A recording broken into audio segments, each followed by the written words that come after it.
দিদিকে ভোট দিয়েছিলাম, অন্য কাউকে নয়। আমাদের ভোট ফেরত চাই। একসময় তৃণমূল সমর্থক এক দম্পতি এই আর্জি, তাদের সেই আর্জিকে ঘিরেই এখন রাজনৈতিক মহলে জোর চর্চা শুরু হয়েছে। যে প্রার্থীকে তারা ভোট দিয়েছিলেন তিনি বর্তমানে আর সেই দলে নেই। এই অভিযোগ তুলে নিজেদের দেওয়া ভোট ফেরত চেয়ে সরব হয়েছেন তারা। শুধু মুখের কথা নয়, নির্বাচন কমিশনের কাছে লিখিত আবেদনও করেছেন ওই দম্পতি। তাদের দাবি, পুনর্গণনা হলে তাদের দেওয়া দুটো ভোট বাদ দিয়ে যেন সংশ্লিষ্ট বিধায়কের প্রাপ্ত ভোটের হিসেব করা হয়। এই ঘটনাটা বর্ধমান উত্তর বিধানসভা কেন্দ্রের। ওই কেন্দ্রের বাসিন্দা সন্দীপ ভট্টাচার্য এবং তার স্ত্রী রূপালী ভট্টাচার্য নির্বাচন কমিশনের কাছেই আবেদন জানিয়েছেন। তাদের বক্তব্য, তারা মমতা ব্যানার্জির নেতৃত্ব এবং তাকে দেখেই ভোট দিয়েছিলেন, কিন্তু নির্বাচনের পরে তাদের ভোটে জয়ী বিধায়ক নিশীথ কুমার মালিক আর সেই রাজনৈতিক দলে নেই বলে দাবি করে তারা নিজেদের ভোটের পুনর্বিবেচনা চাইছেন। সন্দীপ ভট্টাচার্যের দাবি, 2026 সালে পশ্চিমবঙ্গ বিধানসভা নির্বাচনে তারা তাদের মহামূল্যবান ভোট মমতা ব্যানার্জিকে দেখেই দিয়েছিলেন। সেই ভোটের ভিত্তিতেই বর্ধমান উত্তর কেন্দ্র থেকে নিশীথ কুমার মালিক জয়ী হন বলে তার দাবি। পরে সংবাদ মাধ্যমে তারা জানতে পারেন ওই কেন্দ্রে পুনর্গণনার আবেদন নিয়ে আইনি পথে এগোনো হচ্ছে। এই পরিস্থিতিতে সন্দীপের বক্তব্য, আমরা দিদিকে দেখে ভোট দিয়েছিলাম, নিশীথ কুমার মালিককে নয়। তাই আমাদের ভোট দুটো বাদ দিয়ে তার প্রাপ্ত ভোট গণনা করা হোক। কি বলছেন তৃণমূলের সমর্থক সন্দীপ ভট্টাচার্য, শুনবো। প্রত্যেক বছরই যখনই ভোট আসে, 1996 সাল থেকে আমি যখন ভোটার হয়নি তখন থেকে আমি দলটা মানে মমতা ব্যানার্জিকে দেখে দলটা ভালোবাসে করছি। যেমন 1996 সালে ধরুন প্রার্থী হয়েছিলেন রায়মণি দাস মহাশয় কংগ্রেসের, ওনাকে ভোট দেওয়া করিয়েছিলাম। 2001 সালে লক্ষ্মীকান্ত নায়ক হয়েছিলেন, ওনাকে দেওয়া করেছিলাম। 2006 সালে দেবনারায়ণ গুহ হয়েছিলেন। কিন্তু প্রত্যেককেই কিন্তু মমতা ব্যানার্জিকে দেখে ভোট দিয়েছিলাম, নট ফর কোনো ব্যক্তিকে দেখে। তো এই ঠিক সেই রকম পদ্ধতিতেই 2026 সালে তো এই বিগত 4 বার মানে 11 সাল থেকে 26 সাল পর্যন্ত নিশীথ কুমার মালিক প্রার্থী হয়েছে। তিনি আমাদের প্রার্থী হয়েছেন, আমাদের কাছে ভোট নিয়েছেন, কিন্তু ভোট আমরা দিয়েছি মমতা ব্যানার্জিকে দেখে, নট নিশীথ কুমার মালিককে দেখে। উনি এমএলএ হয়ে যাওয়ার পর আমাদের মতন সাধারণ কর্মী, আজ দল যখন হেরে গেছে, সাধারণ কর্মীদের একজনেরও পাশে নেই। আমার পাশের গ্রামে একজন স্বরূপ রানা, যিনি কর্মাধ্যক্ষ ছিলেন, তো ওনার একটা মর্মান্তিক পরিণতি দেখলাম। আজ বিগত 2 মাস ধরে দেখছি যে সেই পরিবারের সঙ্গে কেউ যোগাযোগ করেননি। এমএলএ তো নয়ই, এমনকি দল কলকাতা থেকে দল অবশ্যই তাদের পাশে আছেন, কিন্তু এলাকার যিনি এমএলএ তেনার যিনি যোগাযোগ বা যেনার দরকার ছিল সেই যোগাযোগ আমরা পাইনি। সেই জন্য সেই পরিস্থিতিতে আমি দাঁড়িয়ে থেকে দেখলাম যে এনারা ভোট, আমাদের ভোট নিয়ে নিচ্ছেন, মমতা ব্যানার্জিকে দেখিয়ে ভোট নিচ্ছেন, করে খাচ্ছেন, সবকিছু খাচ্ছেন, কিন্তু কর্মীদের পাশে দাঁড়াচ্ছেন না। তার থেকে আপনি আমার ভোট ফেরত দিন, আর না হলে আপনি পদত্যাগ করে নতুন করে ভোটে এসে জিতে আবার নতুন এমএলএ হয়ে আপনি যান গিয়ে যেখানে খুশি আপনি দিতে পারেন। আপনি মমতা ব্যানার্জিকে পর্যন্ত পাত্তা দিচ্ছেন না, সাধারণ কর্মীদিকে পাত্তা দিচ্ছেন না, তাহলে কি আপনাকে আমরা ভোটটা কিসের ভিত্তিতে দেবো? এখন তো উনি মমতা ব্যানার্জির দলে তো মমতা ব্যানার্জির দলেও নেই। মমতা ব্যানার্জির চোখে উনি গাদ্দারি করেছেন, আমাদের চোখে উনি বেইমানি করেছেন। তাই কি করে আমি ওনাকে ভরসা করব? আজ বিগত দলে এখন ঋতব্রত বাবুর দলে চলে গেছেন। এবার সেটা ওনাদের রাজনৈতিক পিঠ বাঁচানোর জন্য যেতে পারে, সেটা আলাদা ব্যাপার, কিন্তু আমাদের কর্মীদিকে দেখবে কে?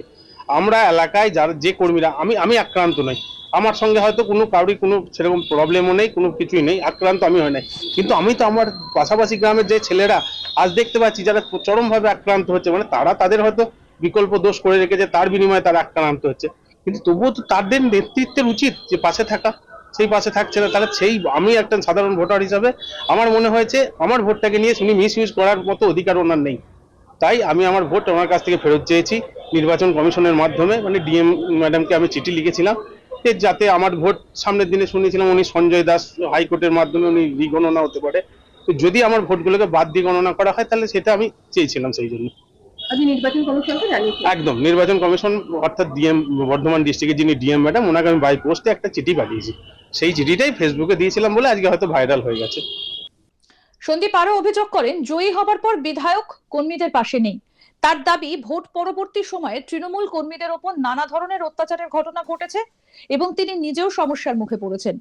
তার অভিযোগ, তাকে মারধর করা হয়েছে এবং মিথ্যে মামলায় ফাঁসানো হয়েছিল। মঙ্গলবার তিনি জামিন পেয়েছেন বলেও জানান। তার কথায় নিশীথ মালিক 3বারের বিধায়ক, কিন্তু তিনি শুধু নিজের কথা ভাবছেন, কর্মীদের কথা ভাবছেন না। মানুষ সমস্যায় পড়লেও তাকে পাশে পাওয়া যাচ্ছে না। তাই আমরা আমাদের ভোট ফেরত চাইছি। অন্যদিকে স্থানীয় বিজেপি নেতৃত্বের কি দাবি শুনুন। কি বলছেন বিজেপি প্রার্থী সঞ্জয় দাস, আসুন শোনাই। রেজাল্ট বেরিয়েছে, নির্বাচনের যে গাইডলাইন ছিল সেই গাইডলাইনে স্পষ্ট লেখা ছিল কোনো সাজাপ্রাপ্ত জেল খাটা আসামিরা কাউন্টিং হলে যাবে না। আমি 3 তারিখে রীতিমতো ডিএম ম্যাডামকে দরখাস্ত করি যে এই বিধানসভাতে 10-12 জন সাজাপ্রাপ্ত আসামি আছে, তারা অস্থায়ী জামিনে আছে, তারা যাতে গণনা কেন্দ্রে না যায়। ডিএম ম্যাডাম আমাকে আশ্বাস দিয়েছিলেন যে গণনা কেন্দ্রে তারা যাবে না, আপনি নিশ্চিন্ত থাকুন। আমি আরোকে বলে দিয়েছি, আমার কাছে চিঠিও আছে ডিএম ম্যাডামের, উনি আমাকে রিপ্লাই দিয়েছিলেন। তারপরেও যেদিনকে 4 তারিখে রেজাল্টের দিনকে 4 তারিখে আমি যখন কাউন্টিং হলে সকাল 6টায় ঢুকি, তখন দেখি যে সমস্ত সাজাপ্রাপ্ত আসামিরা কাউন্টিং হলে। আমি আরো সাহেবকে বললাম, স্যার এরা কি ব্যাপার এখানে কাউন্টিং হলে? উনি বললেন যে এটা কোনো বিষয় নেই, আপনি কাউন্টিং এর মধ্যে থাকুন। 8:30 থেকে যখন গণনা শুরু হয় তখন থেকেই মানে গণনা হয়ে যাচ্ছে, 4-5 রাউন্ডে গণনা হচ্ছে, উনি রেজাল্ট প্রকাশ করছেন না। আমি বললাম, স্যার কি হচ্ছে, রেজাল্ট প্রকাশ করছেন না কেন? উনি বলছেন যে আপনি গণনা করুন না, রেজাল্ট ঠিক সঠিক টাইমে প্রকাশ হলো। আমি বললাম যে 5 রাউন্ড গণনা হলো, এখনো রেজাল্ট প্রকাশ হলো না, গোটা ওয়েস্ট বেঙ্গলের রেজাল্ট প্রকাশ হয়ে গেল, তখনও রেজাল্ট প্রকাশ করছে না। 8 রাউন্ড গণনা হয়ে গেছে, 12 রাউন্ড গণনা হয়েছে, তখনও রেজাল্ট প্রকাশ করছে না। আমি বাধ্যতামূলক একটা রিকাউন্টিং এর জন্য অ্যাপ্লিকেশন করি যে এখানে গণনা কারচুপি হচ্ছে, সাজাপ্রাপ্ত আসামিরা ভেতরে আছে, যাতে পুনরায় গণনা হয় সকাল 12টার সময়। তখনও উনি রিকাউন্টিং অ্যাকসেপ্ট করলো, বলে আপনার রিকাউন্টিং হবে, আপনি বসুন এবং আপনারা চিল্লাচিল্লি করবেন না, আপনাদের কাউন্টিং এজেন্টদেরকে বের করুন, আমি আপনার রিকাউন্টিং করবো। উনি আমাকে আশ্বস্ত করে সারাদিন বসিয়ে রাখলেন। রাত্রির 12টা বাজে তখন আমাকে বলছেন যে আপনাদের কোনো আর রিকাউন্টিং হবে না, আপনি 6000 ভোটে হেরে গেছেন। তখন অলরেডি একজন ভদ্রমহিলা কাউন্টিং হলে প্রবেশ করে। আমি বললাম যে স্যার এই ভদ্রমহিলা কে আপনার ঘর থেকে বেরোলো? এই ভদ্রমহিলাকে তো কোনো আইডেন্টি কার্ড নেই, আইডেন্টি কার্ড ছাড়া তো আপনি আমাদের কার্যকর্তাদেরকে ঢুকতে দিচ্ছেন না। আপনি এই ভদ্রমহিলা কে, ইনি কোথা থেকে এলো, আপনার ঘর থেকে কোথা থেকে বেরোলো? বলছে যে ইনি নিশ্চিত কুমার মালিকের সার্টিফিকেটটা নিয়ে যাবে। আমি বললাম যে আপনি রিকাউন্টিং করলেন না, 12 রাউন্ডের পর কোনো গণনা হলো না, আপনি 16 রাউন্ড গণনা হবে, এখনো 4 রাউন্ড গণনা বাকি আছে, তাহলে কি করে উনি সার্টিফিকেট নেবেন? বলছে না, আপনাকে অত কৈফিয়ত দিতে পারবো না, উনি রিটেস মালিকের সার্টিফিকেটটা নিয়ে যাবেন। আমরা বললাম যে এই ভদ্রমহিলা কে, এইটা একটা অবৈধ ভদ্রমহিলা, এখানে কোথা থেকে এলো? কোনো আইডেন্টি কার্ড নেই, কিছু নেই। উনি আমাকে অস্বীকার করে, উনি আমাকে নাকচ করে, আমাকে জোর জুলুম রাত্রির 12টার সময় আমাকে পুলিশ ডেকে মারধর করে বের করে দেন। এবং ওই ভদ্রমহিলা কে ছিল আমি আজও জানতে পারলাম না। আর ওই ভদ্রমহিলা কেনই বা আরো সাহেবের কাছে গিয়েছিল, কি কারণে গিয়েছিল সেটাও জানতে পারলাম না। আপনারা মিডিয়াতে দেখেছেন এবং পুলিশ ওনাকে স্পট করে ওখান থেকে নিয়ে গিয়েছে। যে ভদ্রমহিলা ছিল আজও আমার জানার প্রয়োজন আছে, এবং আমি এই জন্যই হাইকোর্টে দ্বারস্থ হই যে গণনা সঠিকভাবে হয়নি।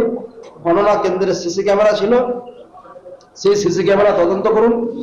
যদিও দেশের সংবিধান বা জনপ্রতিনিধিত্ব আইনে কোনো ভোটার ভোট দেবার পর সেই ভোট ফেরত নেবার বা বাতিল করার কোনো নির্দিষ্ট ব্যবস্থা নেই, তবুও নিজেদের রাজনৈতিক অবস্থান এবং বর্তমান পরিস্থিতির প্রতিবাদ জানাতেই এই আবেদন করেছেন বলে জানিয়েছেন ওই দম্পতি। অন্যদিকে বর্ধমান উত্তর কেন্দ্রের বিজেপি প্রার্থীও গণনায় অনিয়মের অভিযোগ তুলে পুনর্গণনার দাবিতে হাইকোর্টে দ্বারস্থ হয়েছেন। তার অভিযোগ গণনা কেন্দ্রে কিছু একটা ঘটেছিল যার কারণে ফলাফল নিয়ে প্রশ্ন উঠেছে। একদিকে পুনর্গণনার দাবি, অন্যদিকে ভোট ফেরতের আবেদন। এই দুই ঘটনাকে ঘিরেই বর্ধমান উত্তর বিধানসভা কেন্দ্র এখন রাজনৈতিক আলোচনার কেন্দ্রে। আরো আপডেট পেতে দেখতে থাকুন আজ তাক বাংলা, সাবস্ক্রাইব করুন।